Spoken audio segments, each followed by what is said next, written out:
Happy Tuesday po sa ating lahat. Ako si Benison Estareja. As of 2 in the afternoon po today ay tuluyan ng humina into a low pressure area itong si Tropical Depression Josie na may international name po na Haishen at huling namataan kanina alas 3 at 1,095 kilometers po silangan ng southeastern Luzon.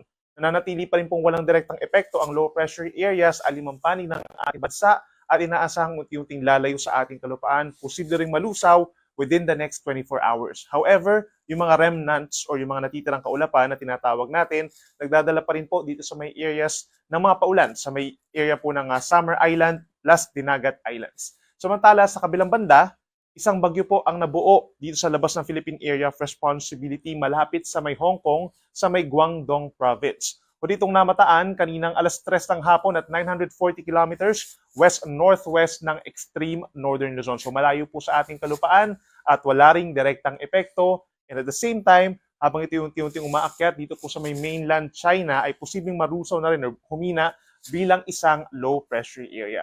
Sa ngayon yung tanging weather system na nakaka-apekto po sa bansa ay ang southwest monsoon or hanging habagat. Hindi po ito pinalalakas nitong tropical depression at sa halip ay nadadivert po yung mga kaulapan patungo dito sa bagyo. So aasahan po natin sa susunod na 2 araw ay patuloy ang paghina pa rin ng hanging habagat sa ating bansa at mababawasan ang mga pag-ulan sa kanlurang bahagi. Simula po ngayon hanggang sa darating po na weekend, wala tayong nakikitang panibagong bagyo na papasok ng ating Philippine Area of Responsibility. Pero bago matapos ang buwan ng Hulyo, posible pa po ang hanggang isang bagyo. Base po sa pinakahuling track ng Pag-asa regarding po dito sa low pressure area na dating si Bagyong Josie, as of 12:30 in the morning po, ito ay pumasok ng ating PAR as a tropical storm. 8 a.m. naman kanina, humina ito bilang isang tropical depression at patuloy ang paghina nito as of 2 in the afternoon at naging low pressure area na lamang. Malaking factor sa kanyang paghina ay yung tinatawag natin na mataas na vertical wind shear. So ibig sabihin, ito po yung pagkakaiba ng hangin sa itaas at ibabang bahagi ng atmosfera. Sa madaling salita, magulo yung hangin po doon sa dinadaanan ng bagyo, kaya nasira ang sirkulasyon nito. Bukas naman po, araw ng Miyerkules, that's July 15, malaking bahagi pa rin po ng Luzon, including Metro Manila, makakaranas ng fair weather conditions dahil nga doon sa patuloy na paghina ng southwest monsoon, na tanging dito na lamang offshore po yung mga kaulapan. Asahan po bukas, maraming lugar sa Luzon, bahagyang maulap at minsan maaraw ang kalangitan, that's mula umaga hanggang early afternoon. At pagsapit po ng afternoon hanggang sa gabi, posible ang mga pagkulimlim sa ibang lugar lamang po dito sa Luzon at may tsansa pa rin ng mga pulupulong mga pag-ulan o mga pagkidlat pagkulog, lalo na po dito sa may norte, sa Ilocos Region, sa mga mountainous areas ng Cordillera, sa halos buong Cagayan Valley, lalo na dito sa may mainland, pababa po ng Zambales, Tarlac at Nueva Ecija. Habang dito sa Metro Manila at mga nearby areas, maliit ang tsansa ng mga pag-ulan. For Metro Manila, temperatura bukas 25 to 33 degrees. Pinakamainit sa may Tuguegarao bago magkaroon ng mga pag-ulan sa gabi hanggang 38 degrees Celsius habang malamig pa rin sa may Baguio 17 to 25 degrees Celsius. Sa ating mga kababayan po dito sa may Palawan at sa malaking bahagi ng Visayas and Mindanao, patuloy pa rin po ang fair weather conditions. Ibig sabihin walang aasahang malalakas at tuloy-tuloy ng mga pag-ulan dahil nga wala na tayong minomonitor po na weather disturbance malapit dito sa may Visayas and Mindanao. So maraming lugar po magkakaroon ng maaraw na kalangitan mula umaga, again hanggang early afternoon, kagaya dito sa Luzon. At pagsapit ng hapon hanggang gabi, posible pa rin yung mga thunderstorms, yung mga pulupulong pag-ulan na walang kinalaman sa anumang bagyo or LPA. Usually po mga 1 to 2 hours po ang tinatagal nito. So for Puerto Princesa hanggang 32 degrees, ganyan din sa may Metro Cebu. Actually, karamihan po ng mga lugar sa may Visayas, Mindanao and Palawan, maximum temperature maglalaro from 32 to 33 degrees Celsius.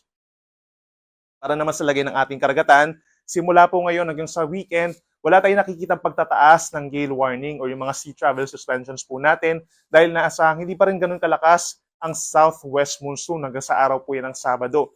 Maliban na lamang dito sa may areas po ng West Philippine Sea, gayon din sa may extreme northern Luzon, minsan maalon pa rin po yung karagatan dahil medyo ditong hanging habagat, but in other areas, dito sa may Pacific Ocean, sa may Philippine Sea, dito rin po sa mga baybay ng Visayas and Mindanao, generally, kalahati hanggang 1 metro ang taas mga pag-alon, malayo sa ating pampang. At kapag may mga thunderstorms o yung mga malalakas na hangin, posible yung mga pag-alon na umaabot po ng 2 hanggang 2.5 metro.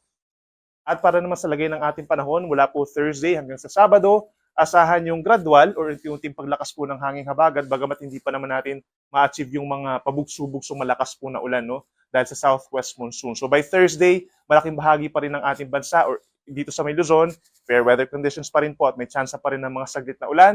By Thursday or by Friday, asahan po yung mga kaulapan dito sa may parting Ilocos Region, Abra, Benguet, Zambales, and Bataan dahil nga doon sa unti-unting paglakas ng hanging habagat. Then pagsapit po ng Sabado, mas malaking parte na po ng Luzon, including Ilocos Region, halos buong Cordillera Region, cloudy skies na.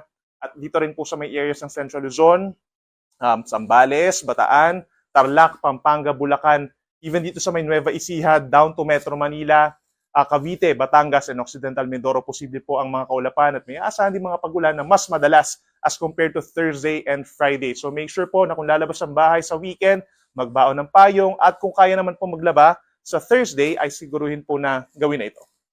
Sa ating mga kababayan po dito sa Visayas, unlike sa Luzon, asahan from Thursday up until Saturday ang patuloy na maaraw ng umaga hanggang early afternoon. At pagsapit po ng hapon hanggang gabi, may chance pa rin ng mga pagkulimlim or cloudy skies. May mga isolated rain showers or thunderstorms pa rin po na walang kinalaman sa anumang weather disturbance. At asahan yung unti-unti pag-init sa tanghali.